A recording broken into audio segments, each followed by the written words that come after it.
Appreciate everybody coming out today. And today's speaker we have is Dr. Bronson Strickland, who's a extension professor and specialist at Mississippi State University. Actually, my previous alma mater for my master's degree, so I've known Bronson for a little while. I'm excited to hear about his talk today on social media and podcasting, what things they've been doing within their lab and kind of larger across the nation. So Bronson, with that, I'll turn it over to you and we'll go from there. Okay. Thank you, Andy. I will try to share my screen here. And this is, by the way, being recorded. So folks, I just want to make sure everybody's aware of that. Okay, Andy, can you give me a thumbs up that you're seeing? Yep, we are good. All right. Thanks, well, Bronson. Thank you again for the invitation. I really appreciate the opportunity. And the title of my talk is Embracing Social Media and Podcasting for Extension Education. So I have been an extension wildlife specialist for about 16 years now at Mississippi State. And I'm just going to go through today some of the history of extension, and I guess the history with myself in this position and kind of the evolution that I've gone through regarding outreach education. So I think it's important to think back to really how information used to be disseminated to people. And of course, this is a large swath of time here, but you think about all the opportunities we have now that's both positive and negative ways you can get information. It used to simply be word of mouth. And then with the inventions and technology, we went from the printing press and newspapers and radio, and now we're into all of those forms of communication, as well as TV and the internet, and now most recently, social media, including things like YouTube. And as a result, more information now is being generated than ever before. And this is just going to continue to grow and grow and grow. I don't even understand this number, 2.5 quintillion bytes of data every day, but it's a really, really large number. And so there's simultaneously, again, opportunity for good information, reliable information, but also misinformation. And I think that's what we need to, our role as educators and our role at educating people on how to discern good science-based information from misinformation. And the more we learn about misinformation, it falls into all these different categories. Disinformation is the intentionally you're trying to mislead someone. And then, like we've always dealt with, rumors and urban legends. And essentially, the way I think about that is rumors and urban legends, they stick around because they're more interesting than the truth. And then we have, again, more malicious forms in terms of spam and trolls. And trolls essentially meaning people that are intentionally trying to evoke an emotional response out of you and oftentimes trying to hurt you. And so those are all things we have to consider with these new forms of communication and how we go forward to be positive and proactive. We actually, at the university, we do have a history of communicating science and to non-scientists. And that history, it really goes back to the land grant institutions and finally with extension. And I'm just going to go through that very quickly here. The Morrill Act of 1862 established land grant colleges. And essentially that was the recognition of a need that we need to get more education, more reliable information out of the university setting and to our stakeholders, to our citizens, to people that can use this information.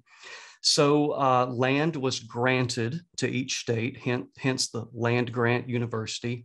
And it was initially established with agricultural and mechanical colleges. And so hence the names that we all recognize still to this day, like A&M. And these institutions still did classical basic research, but they were required to also do applied research. So that was step one, a mechanism at the university level to to have the capacity and direction and requirement to do applied research. Next came the Hatch Act. And so then that was essentially, we have the directive to do this type of research. Now we need land to do this research on. And so this funding provided funding for experiment stations. So every land-grant university also has land for and experiment stations. But once this even was established and working, so now they're doing this research that is meaningful to people and can be applied, they recognize experiment station personnel soon discerned the scientific insights generated through research at these stations could not be fully utilized unless they were effectively communicated to farmers. So the last step was the Cooperative Extension Service from the Smith-Lever Act of 1914. And so every land-grant university also has cooperative extension. And the goal is to provide research-based information to landowners, and this is a quote here, not just to privileged college students. President Woodrow Wilson said extension was one of the most significant and far-reaching measures for the education of adults ever adopted by the government. And I know when I've traveled out of the country and talked with other faculty or researchers and they ask, what do you do? And I mention I work for the Extension Service at Mississippi State. Most of them have never heard of the Extension Service, and most of them are genuinely surprised and delighted that we do have this, this opportunity and obligation to engage with our citizens in each state. So it is really a unique system. The mission for Extension is help people improve their lives through an educational process that uses scientific knowledge focused on issues and needs. And so you can imagine when this was first formulated that this was the typical type of information, a lot of technology, how to farm, how to be more productive, how to save labor, different machinery, different mechanisms for a producer to be more efficient and more productive. Even things like food safety. How do we store, preserve, serve food and be as safe as possible? Very general things that we may take for granted now, but that information was not readily available 100+ years ago. And extension, of course, it's diversified, it has evolved to the needs that we need today. And I just took this screen capture from the NIFA website regarding their extension page and latest updates. You can see the bottom of how the different topics that are being explored. Illinois program turns cowgirl dreams into livestock research reality. From pests to protein, edible insects emerge as a sustainable food resource. Texas A&M AgriLife, tick research gets a $100 million boost. So a lot of different topics nowadays that probably was never envisioned decades and decades ago. But again, evolving and meeting the needs of people today. That's really what extension is about. Here's an example. Every state can be a little bit different based on their needs, but I think this is a really good snapshot of typically what every state's extension service is doing.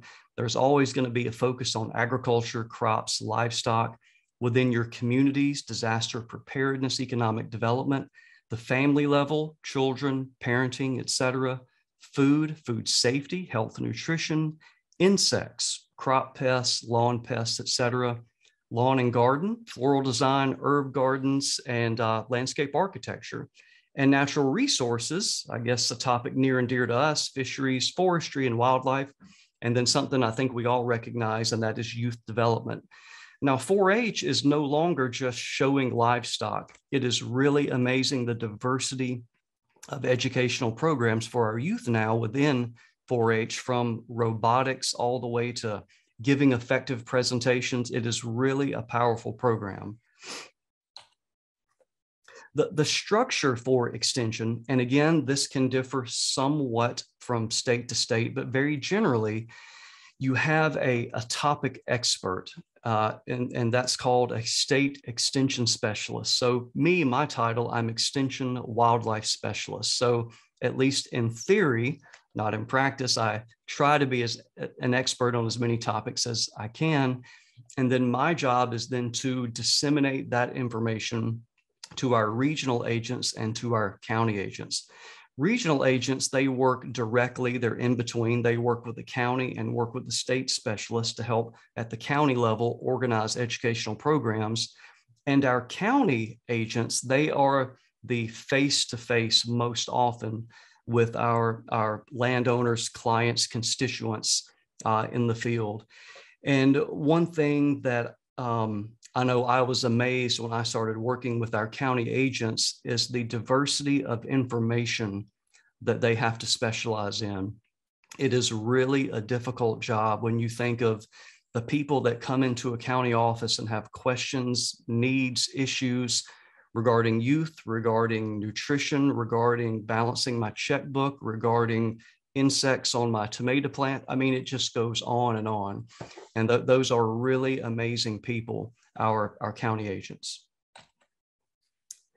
Extension also has to be proactive. That's the information that we know people need, but also reactive, meaning things are always going to happen. Things always change, and Extension has to evolve very quickly with their programming to address issues that emerge. I know when I started this job, I thought my entire program was going to be built around forest management and wildlife conservation. It was going to be working on supplemental food plantings and the types of things you can plant to enhance wildlife habitat. I thought that was going to be, 95% of my job. And as soon as I got entrenched in the job, I started learning things like the impact of wild hogs and the feedback we were getting from those county agents going up to me as a specialist of, we've got to design some educational programs. We've got to figure out how we can be effective at helping people deal with this issue. And most recently in the Southeast, and say 2018 and 19, is now we're dealing with chronic wasting disease. So regardless in 2018, what dreams and ambitions I had for my programming, when we found chronic wasting disease, I had to shift gears.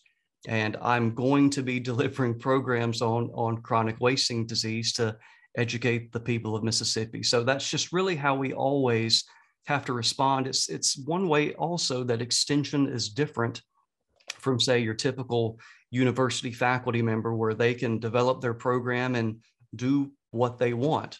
With an Extension, we always have to be reacting to the latest issues and concerns in our state. So now, how do we disseminate scientific information? Well, there's a long history with this as well, and it is tracking and evolving with technology, but this was probably the most basic form, and that is going to meet people in the field, the site visit with their need. And so that's going to their house, their property, their farm, seeing firsthand what their issue is and having a face-to-face, one-on-one conversation with them. And that is still a very effective and very powerful form of information to help people and change their mind. And then we start scaling up. This is very common in both agriculture and forestry and wildlife, is what we call the field day. And so that is going to a farm, a forest, et cetera. And that is getting a group of like-minded people that have an issue. And extension specialists and regional specialists will then work to develop a program on site where you convey scientific information, but then you can go into the field and demonstrate it. And then lastly, more traditional forms too are just getting people together. So this is very common on weekends and evenings, is getting people together in a room after work and talking about various issues that are of interest to your clients, your traditional seminar type presentation. And I, for one, I've engaged and continue to engage in all these forums, from the field day, in this case, you see on the left there, forest management and talking about the trade-offs for timber value versus wildlife habitat value, to seminars for deer management. And in the bottom right, even things like working, in this case, we were in the parking lot of a hotel demonstrating different corral traps for wild hogs. And so it really, you just as a specialist or extension professional, you have got to go where the people are at and where they will meet you to be effective at communication. So there's a lot of tools we have. There's a lot of tools we have, what I just mentioned, but also printed material, magazine articles. That's a responsibility I have, other extension professionals have. Newspaper articles, we engage anytime we can in TV and video, radio, now internet, websites, web videos, and most recently with social media and with podcasts. So I'm going to shift gears now and talk about these newer forms of communication. So we're going to start with social media. Everybody, I would think most everyone is going to recognize the icons here for all of these social media outlets. And that just really shows you how embedded social media is in our culture. It's Facebook, Twitter, Instagram, and YouTube. I know we're not really interactive right now, but if I had a live audience, I would ask, what icon am I missing here that is really, really popular? And of course, that's TikTok. And I admit we have not engaged in that yet, but who knows? Maybe in the next year or two, we will. But this is really something that admittedly, I went into it with not a lot of expertise or knowledge of how to do it, but I just envisioned that this is something we needed to do. And so we just jumped in and started posting material. And there's a lot of good and bad. I think very good arguments can be made for the negative aspects of social media, and there are a lot of positive aspects of social media. I tend to think that it is far more positive than negative, especially if you govern how you interact with your audience. I think it can definitely be net positive. Just some advice. I think this carries not only from articles that you write and presentations that you give, but also posts with social media. I'm a big fan of this book, Made to Stick, by Chip Heath and Dan Heath.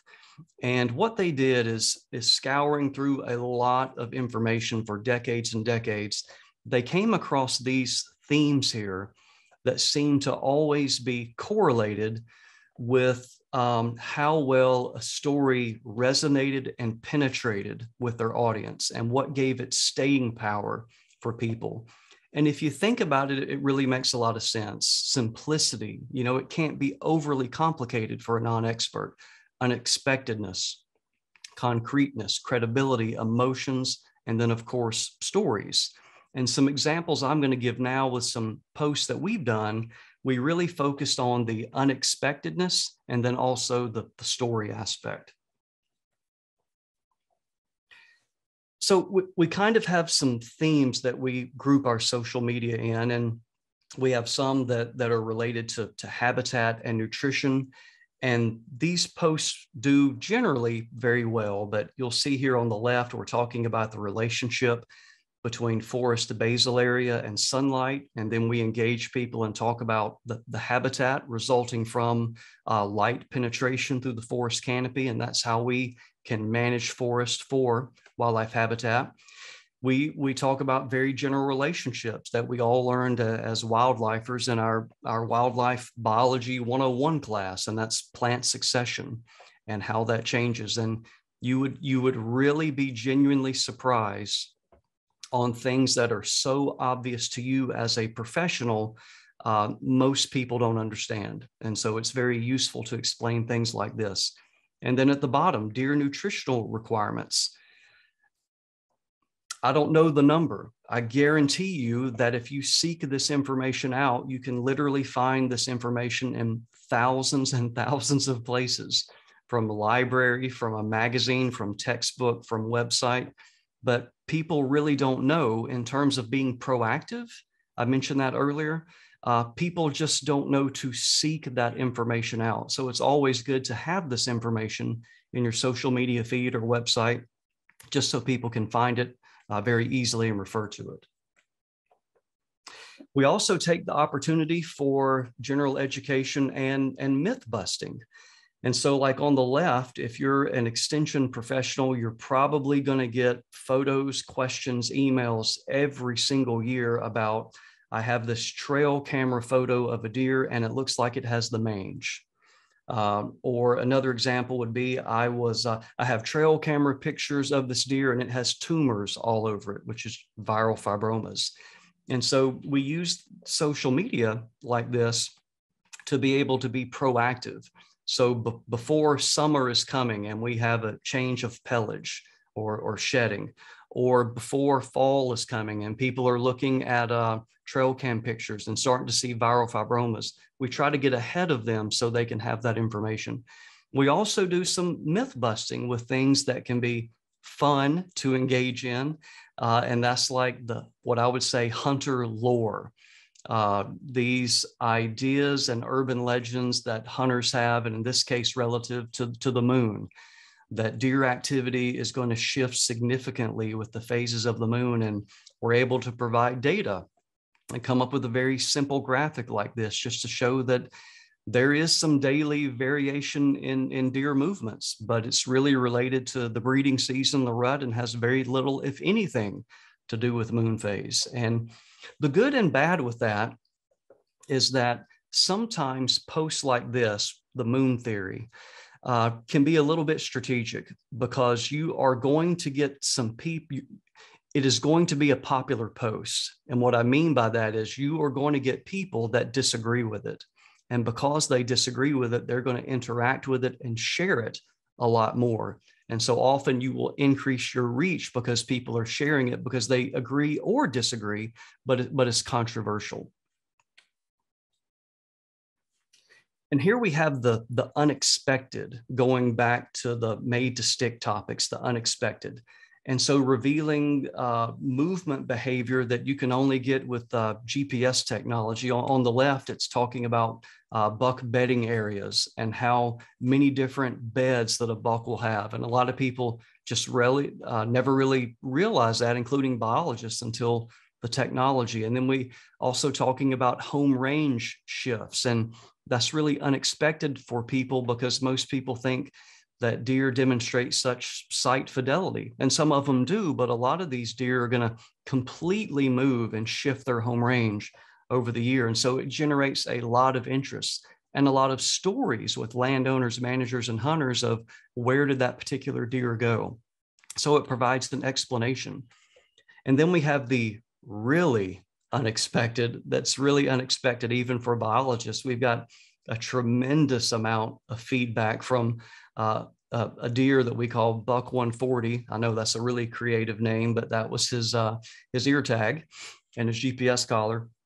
But we were luckily able to document for 2 years in a row at approximately the same time how this buck will leave Mississippi. He will spend fall and winter in Mississippi and then disperse and cross the Mississippi River, swim the Mississippi River, and spend the spring and summer in Louisiana.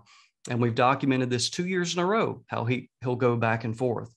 We also have some really incredible movements with some does that we have captured as well. She didn't cross the Mississippi River, but moved an extremely long distance, 25 miles. That's probably due to flooding that was in the region. So really unexpected deer behavior, and it generates a lot of interest, and people are able to share that and start conversations.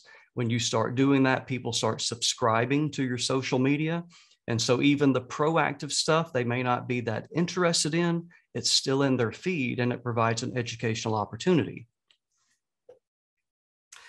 So I have a little quiz here for people. And I know, again, we can't interact, but I'll give you some time to think about it. I've got 4 posts here, and I want you to look at each one and see which you think is the most popular. And I'm gauging popularity by, again, the number of people that viewed it, interacted with it, shared it, etc. So we have the plant succession in A. We have a video of the 2 years in a row, Buck 140 crossing the Mississippi River. C, we have the not a video, but just a static graphic showing the first time this buck crossed the Mississippi River.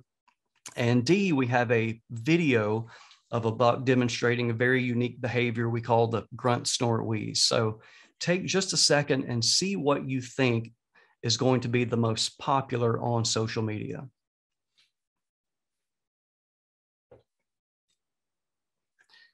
The order is exactly the opposite that is displayed. D was the most popular, C second most, B third most, A least most. Some of this makes a lot of sense. A is just strictly educational, so it's not very shocking, it's not very unexpected, probably doesn't generate a lot of interest. D, because it's a video, those typically, if it's a good video, will do a lot more than just a static graphic. But actually, C did better than B. And this was completely contrary to what we thought. And even though we spent a lot of time developing a really cool video shown here in B, a lot more time, a lot more graphics, which thought it was very captivating, I don't think it was as unexpected. So I think people were already familiar with Buck 140 that was shown in the C graphic, and it only got about 25% of the feedback that we got for C. So again, just some general information there about what to do. Got to make things interesting, having things engaging, having things unexpected, and then also telling a story. We're telling the story of Buck 140. A lot of people have engaged in that. So just some very general guidelines there. Also, when you start engaging in social media, you need to have a plan. I don't know if it has to be a policy, but you need to be prepared for the negative comments because it is going to happen. Now, we don't get a lot of negative comments with Buck 140 crossing the Mississippi River, but if you do an educational post, for example, about chronic wasting disease, about the potential cons and negatives of supplemental feeding, et cetera, you will have people come out and attack and try to discredit what you're saying.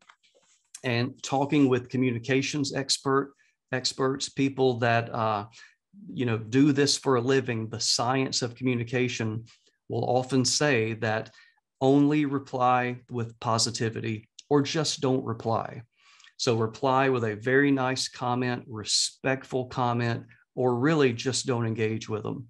The next thing you can do is doubling down with another scientific post. So one strategy I've heard from an expert is maybe you don't even single someone out and reply to them individually, but make your next post about their comment, where you can then describe why that person's viewpoint may be wrong, again, in a very respectful way.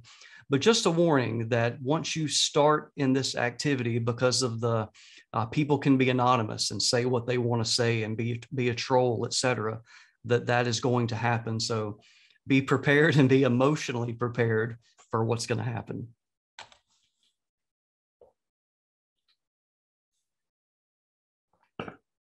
Okay, so now the next technology is podcasts.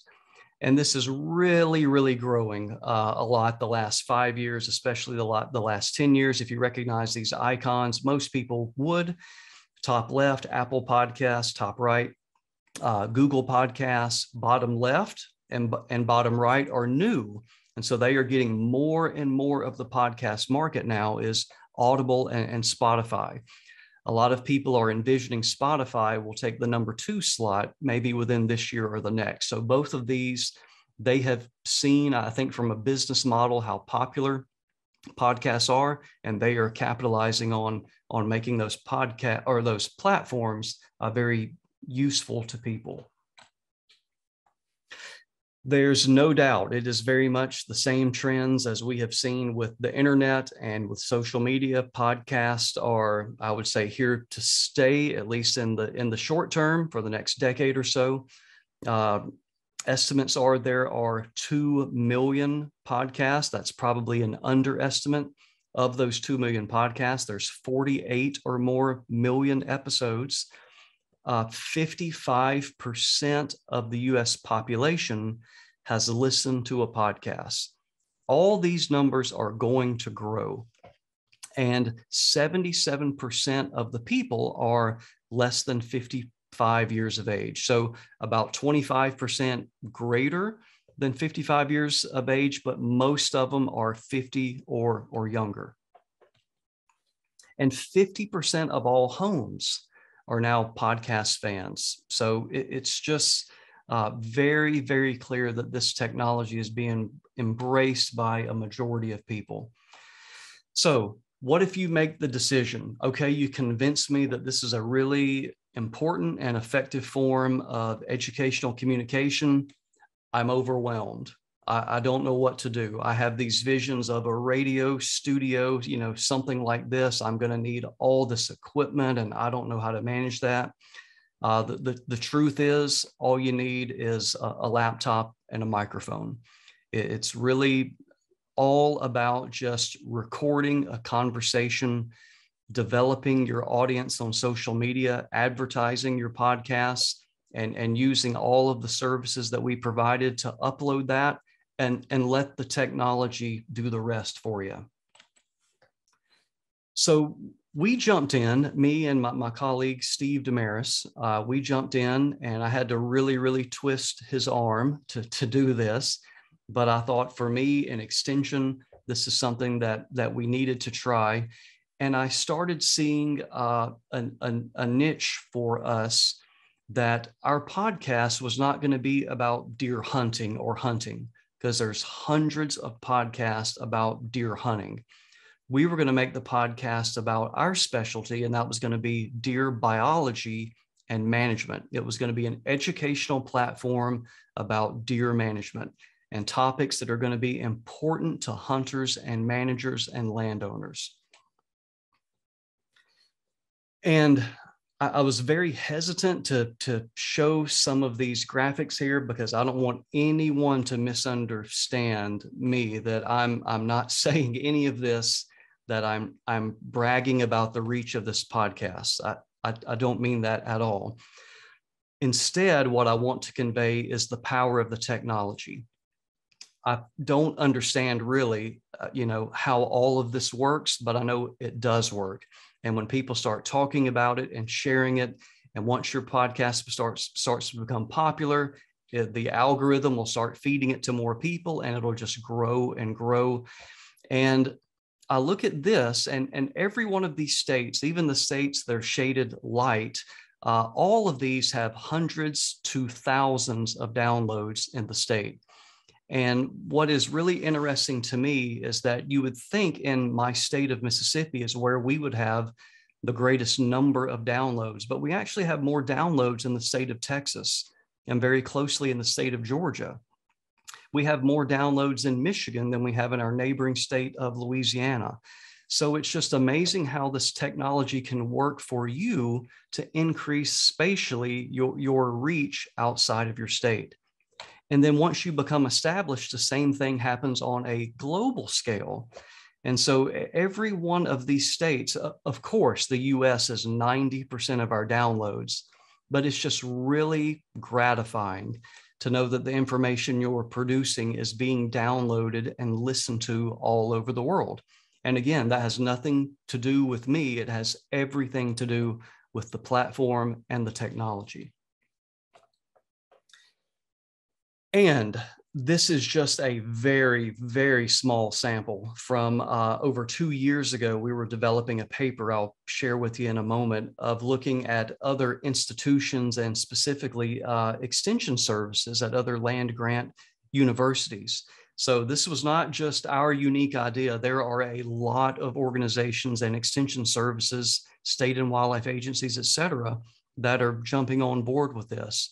And so I think you can see too that we have a diversity of topics here. And I really think there's an audience for everybody if you decide to go this route. And real generally, how do you do it? Kind of develop this little figure or flow chart. It's really very simple. And that's why I continue to engage in this. It requires time. And when you're a busy professional, that's asking a lot. But a podcast is not going to require days of your time. Each episode is not going to require days of your time, but pretty much just a few hours of your time.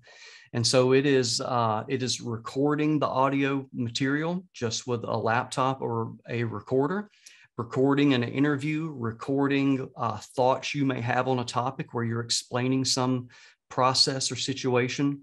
You edit that. Most people are very, very forgiving. I know when I started, I thought everything had to be perfect. We had to edit out every sniffle, cough, pause. You don't have to. People are expecting a genuine conversation. And so just hit the record button, and you only need to edit if there is a genuine mistake or a knock on the door or something that may be distracting. Just let it roll and record.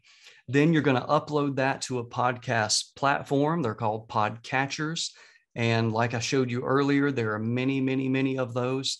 And then the technology then takes care of itself. A lot of these podcatchers, when you send your episode to it, like if you send it to, I use Libsyn. Libsyn will then send it to all of the other platforms like Spotify and Apple Podcasts and Stitcher and Podbean, et cetera. And then use your social media. So I think pairing a podcast and social media and including a YouTube channel is very, very advantageous, because you might have some people on social media that aren't familiar with your podcast. And every time you upload an episode, you can let people know it's out there. And so it's just a good way to inform people and grow your audience. And this, again, just to show you the number of people that you can reach. And the way I typically explain this is I compare it with how many people could I have reached over 4 or 5 years just going from venue to venue and delivering face-to-face seminars. And you can certainly reach a lot of people, and you can have very effective communication and a lot of teaching and learning moments doing that. And that's still vitally important for outreach professionals.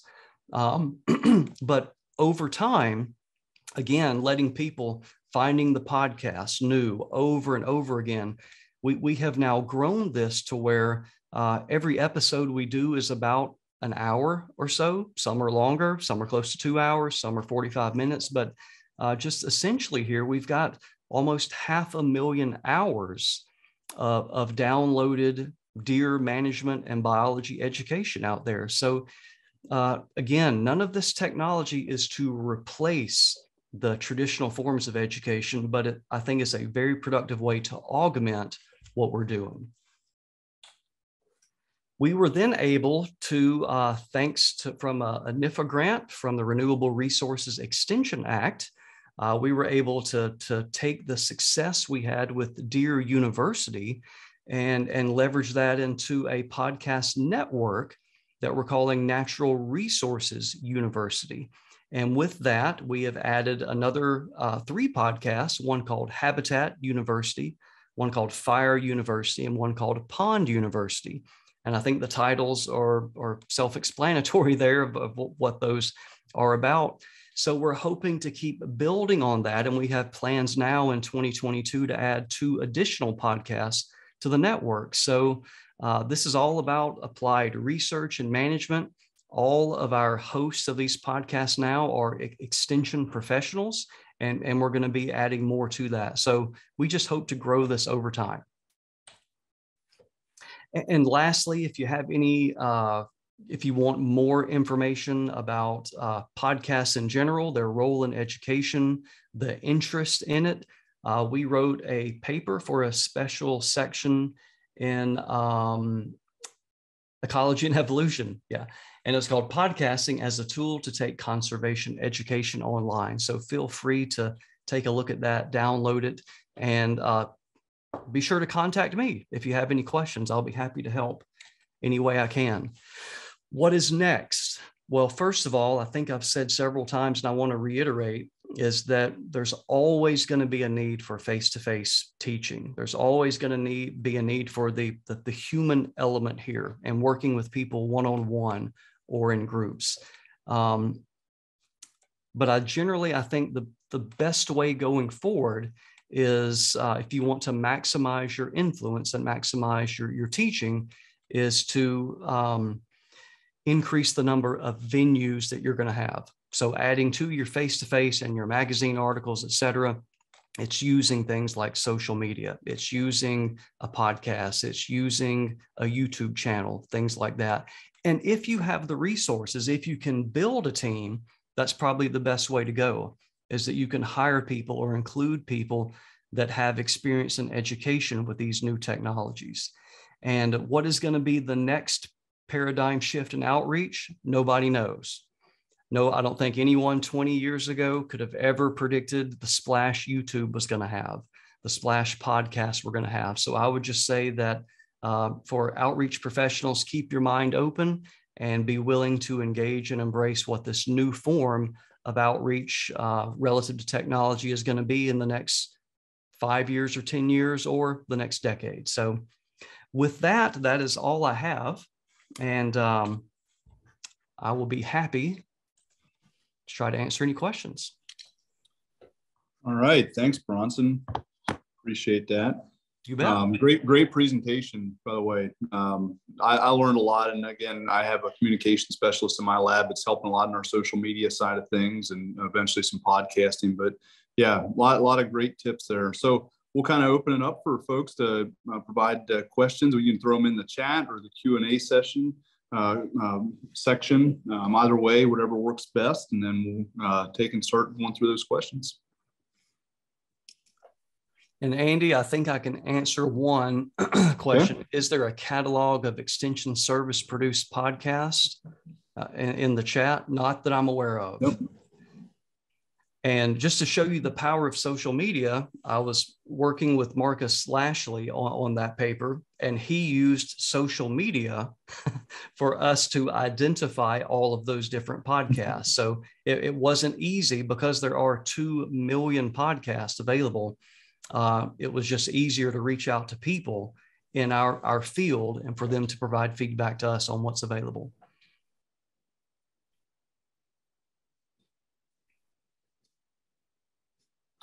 All right, Lauren's got a question. A few rolling in here. What would your advice be to professionals interested in extension? How do you get started? I would say work with an extension professional. And I think you need to envision at what level in extension you're shooting for. If you want to be a specialist, I think you need to work with a specialist. If you're wanting to work at the county level or regional level, I think you need to work with them.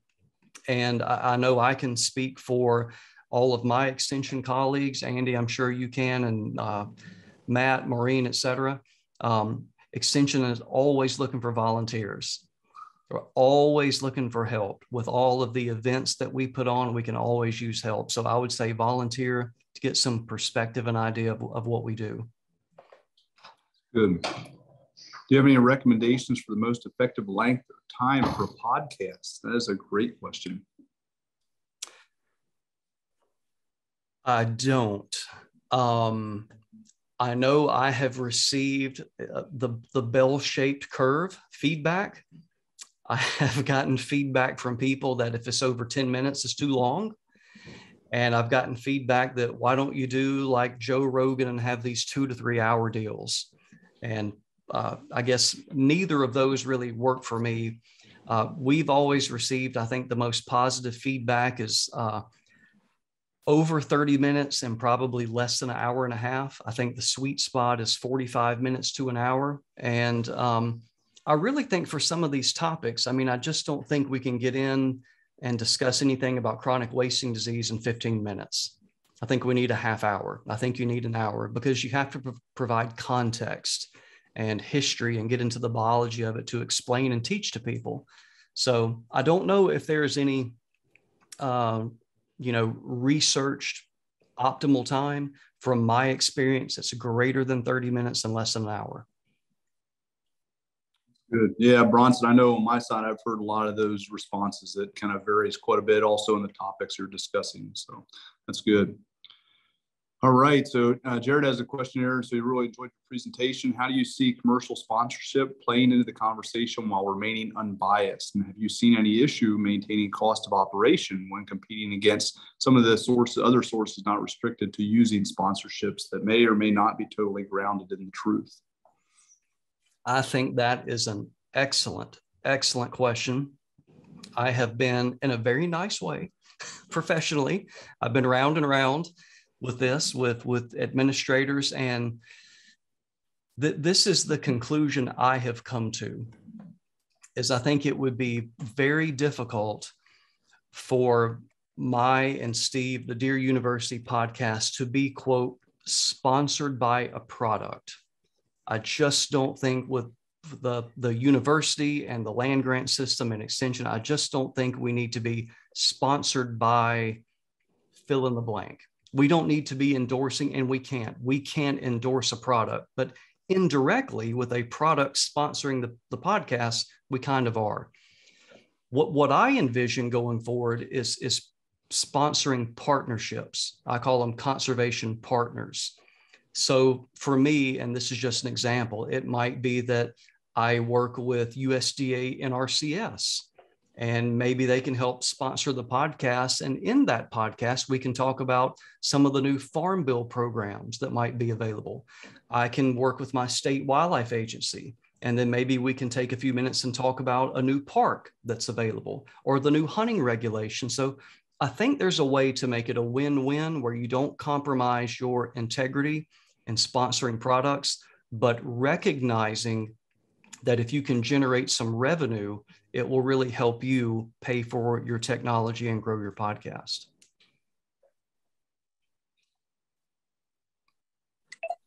I did see one I missed here earlier. George put in about interested to know what role citizen science plays, especially in BioBlitzes and extension education. I'm not sure how many, if any, agents or city nature challenge organizers, some state and definitely underrepresented. And I know we actually just had that here in Nebraska. So.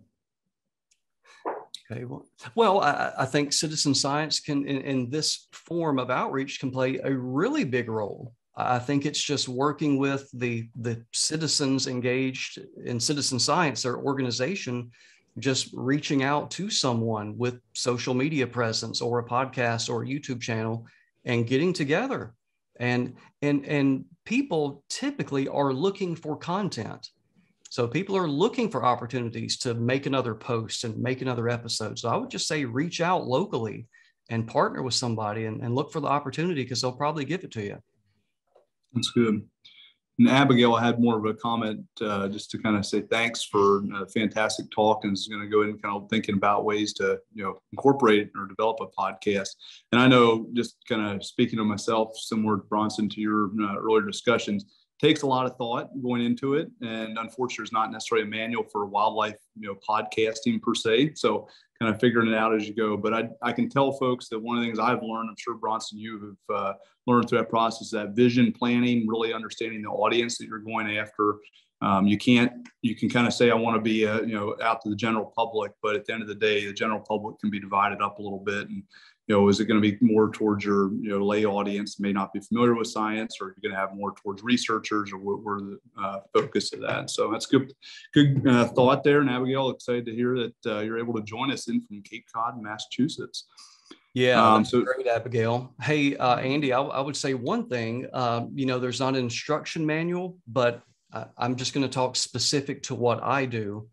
If you have any worries or concerns about, can I develop some topics that I think will be interesting? Here's what you do.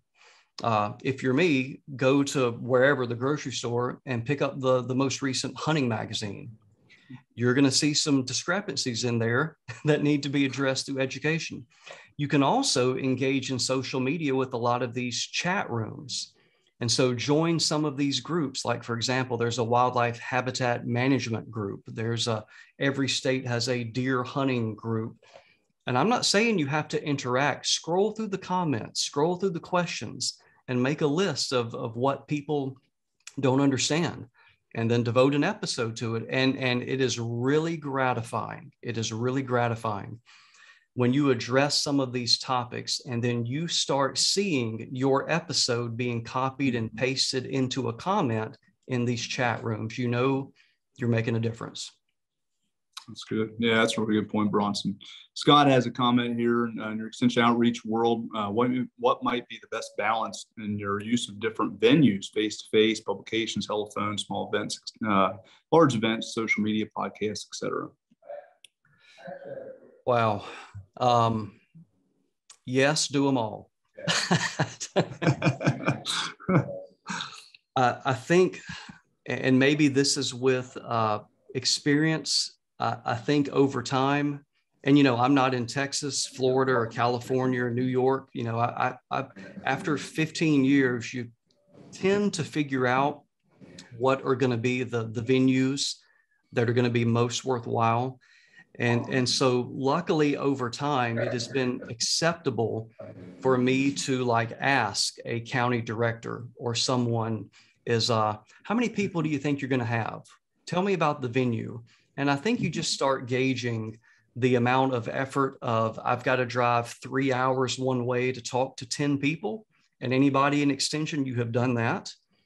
Versus if I were to spend the 3 hours driving there, the 2 hours for the program, and the 3 hours driving back, I could have done something that would reach 2 orders of magnitude more people. But Scott, I do feel you have to do them all at some level. I am always going to write articles. I'm always going to do face-to-face events. But now I just really try to also allocate as much or more effort into the social media and podcasts. I make sure we give that enough time as well. Yeah, Bronson, I'll actually echo that. And we actually did an extension survey up here of our educators, game and parks, you know, USDA Wildlife Service folks. And that was literally the response was there's a lot more need for the kind of the social media side of things, podcasting. But they said, you know, at the end of the day, a lot of the face-to-face, you know, written articles is still much required. So unfortunately, yeah, they kind of do it all. Right. Yeah. So, go forth, be productive, do it all. Do it all with limited time and staff. So Maureen had a comment here. You encourage us to try new technologies, but how do you weigh in the merits of something new? You didn't talk about Twitter. Is this one you chose to skip? I skipped that one in my work, but it's challenging to decide which new technologies are worth making an investment to learn and launch. Just curious if you have any thoughts on that and how it worked out for you. That's a really, really good question. Yeah, I should have mentioned that. So what we've learned, I cannot say this would be the same for you, but it is very much true for us. Facebook is generally older people. And I'm going to include myself in that demographic now. Facebook is mainly going to be, I'm going to say, the 35 to 40 or older with our audience. Instagram is just the opposite. That's going to be the 35 and younger. Twitter, from what we have seen, that is our smallest audience because that is primarily professionals. We see mainly wildlife professionals, natural resource professionals. There's not as many of them as the general public, so we don't get as big of a feedback or impact with Twitter. So that is our least performing social media outlet. The one that I really want to focus on building more and more is YouTube. And so I really think, and believe it or not, a lot of people use YouTube as their podcatcher.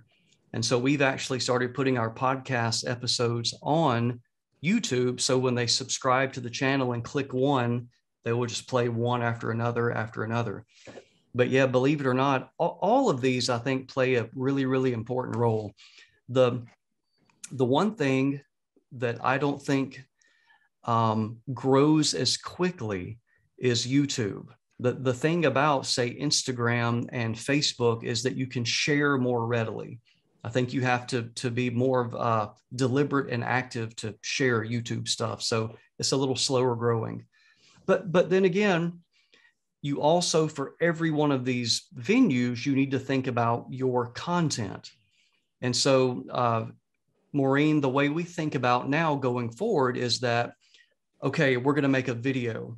We're going to trim it down to 30 seconds, and that part of it is going to be on Facebook or Instagram. And at the bottom of that, we're going to then point people toward YouTube, where it might be a 20-minute video. So we're using some social media to leverage other social media. And so we're not going to put a 20-minute video on Facebook. We're going to put a 20-minute video on YouTube. Good. Tori, I really appreciate the insights that you had. Bronson, I'm going to ask you a question that I had asked via email to you. How do you quantify impact? Or how have you guys thought about that from kind of the behavioral modification side of things? Of course, that's very valuable from an extension side of things. And so just curious how you guys have thought a little bit about that. Yeah, Andy, that's one thing that we could do better. So far, we've just been using our metrics of, we know how many downloads, we know how many views, we know our interaction with all the social media, which is really, really good. It would be very similar to, I went to a venue and I talked in front of 50 people. That's something that we report. There were 50 people in the audience. The next step is the actual conversion. Did we change their behavior? And so then for the face-to-face events, you can maybe do a pre and a post, or you contact them at a later date. Hey, of the topics you heard, how many did you incorporate? We've done some of that as well via social media.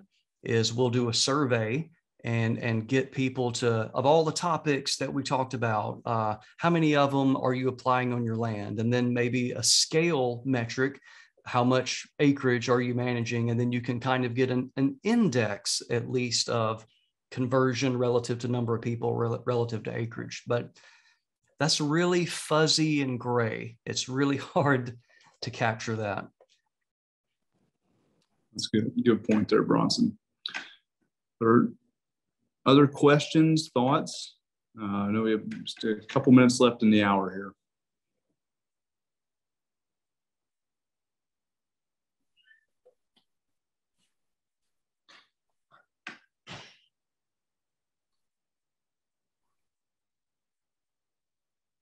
Well, if there's no other additional burning questions, Les Bronson, you had any other thoughts? I had one more little go ahead.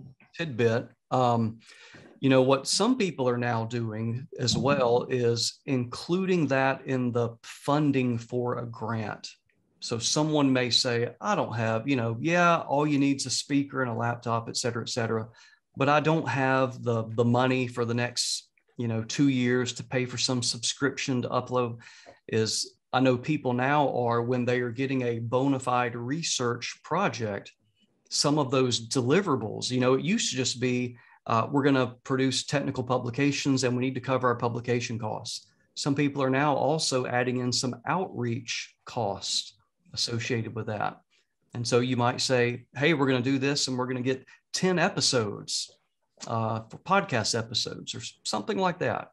But there's a lot of ways to be creative to come up with some money. That's a good point. That's a really good point. All right. Well, it is 1 o'clock Central Time. So nobody else has any additional thoughts. We'll wrap it up with that. Again, Bronson, thank you so much. It was an excellent presentation and really learned quite a bit that I'll be taking back to our lab and working through on the social media and podcast side. So again, thank you so much. And thanks everybody for joining in today. Thank you very much. Thanks for the opportunity. Absolutely.